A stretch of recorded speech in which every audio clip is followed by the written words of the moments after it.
Pendant toute la semaine, Rémi Gornet, l'un des chefs des Ducs de Lorraine à Épinal, imagine des recettes festives pour nous. On s'occupe de la 3e recette de cette semaine. Donc il est parti sur un émietté de homard qu'il associe avec de la Granny Smith.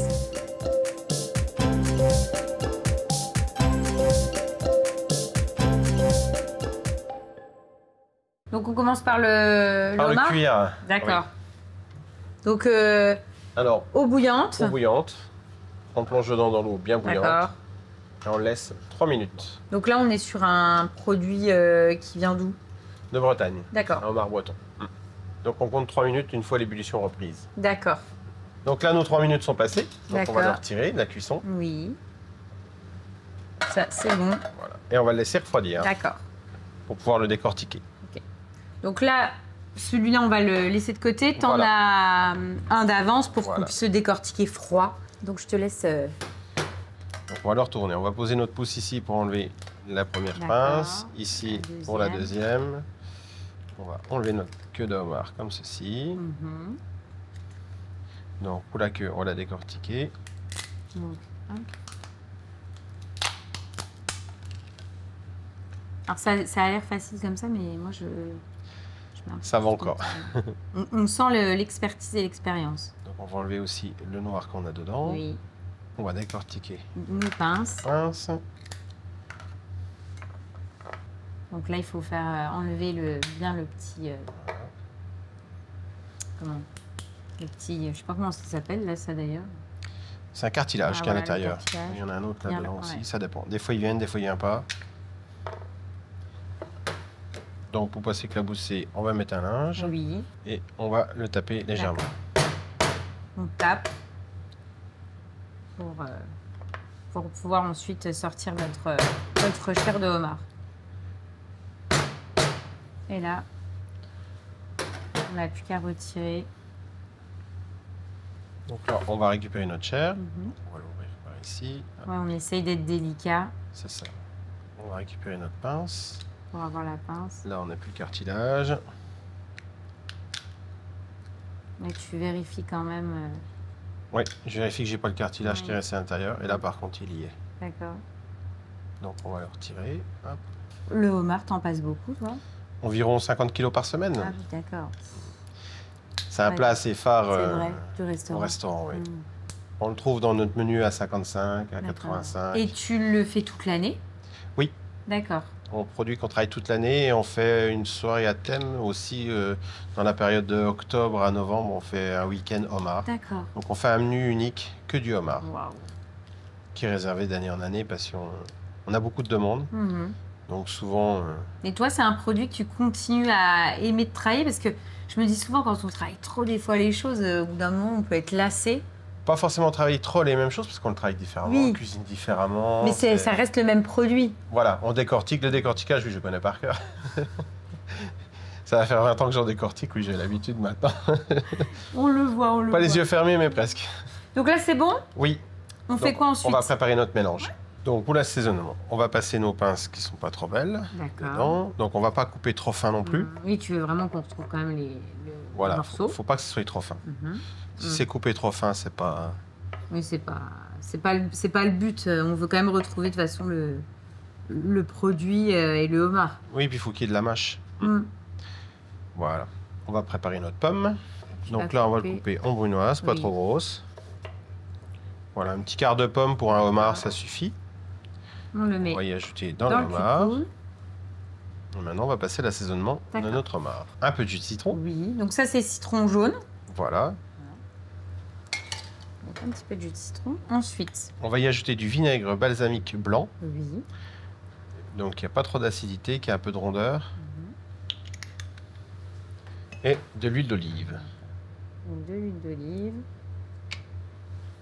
Donc, on va remettre un peu de ciboulette. Voilà.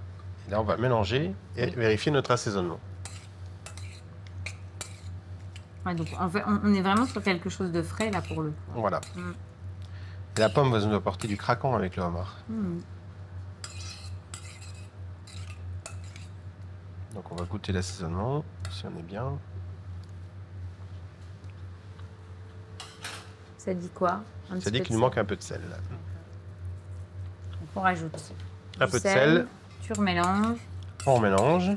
On va réserver. On va préparer notre crème au ruban qui va aller dessus pour finir notre dressage. Donc quoi, crème fouettée?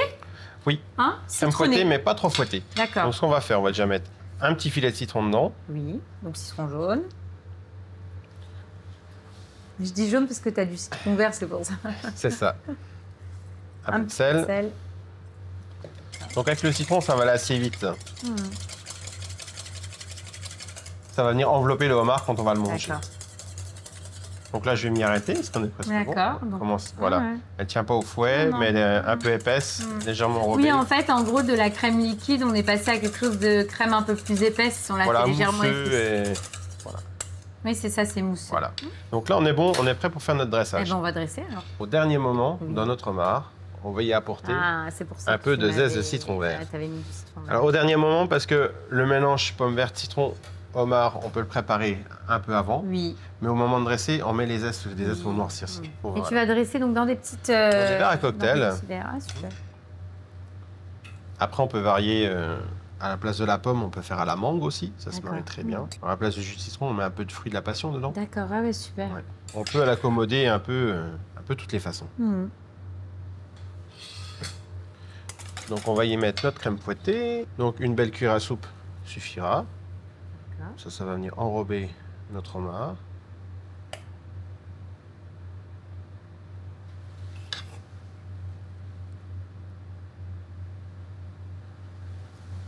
On peut mettre de la truffe si on veut aussi. Ah non, on va pas exagérer sur la truffe. C'était pas un menu tout truffe, j'ai cru que tu m'avais dit ça. On avait commencé, mais faut pas exagérer. Non, on met trop de choses. Ah, on va mettre du caviar. Ouf. Ça sauve. Donc on va légèrement enrober nos morceaux de homard. D'accord. Donc avec de l'huile. Juste de l'huile d'olive. On va leur apporter de la brillance. Oh, c'est beau. Même s'il n'y a pas de truffe, c'est beau.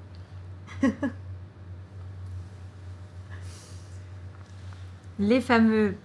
Ça, on peut y passer légèrement d'huile aussi. Hop. De pommes. Voilà. Et donc... On va y mettre une pointe de caviar. Oh là là. Alors, on est vraiment dans les fêtes, là. C'est ça.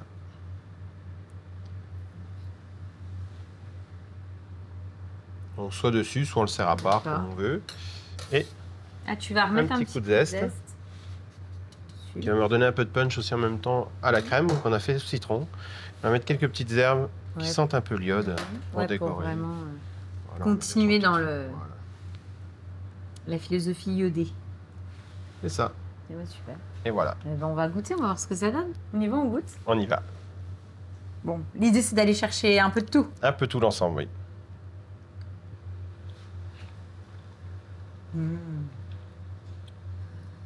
C'est excellent.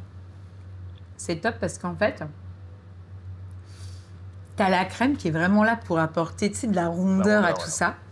Mais en même temps, quand tu tombes sur un petit morceau de Granny Smith, tac, il y a du peps. D'acidité. Ouais, non, c'est top. Franchement, tout y est.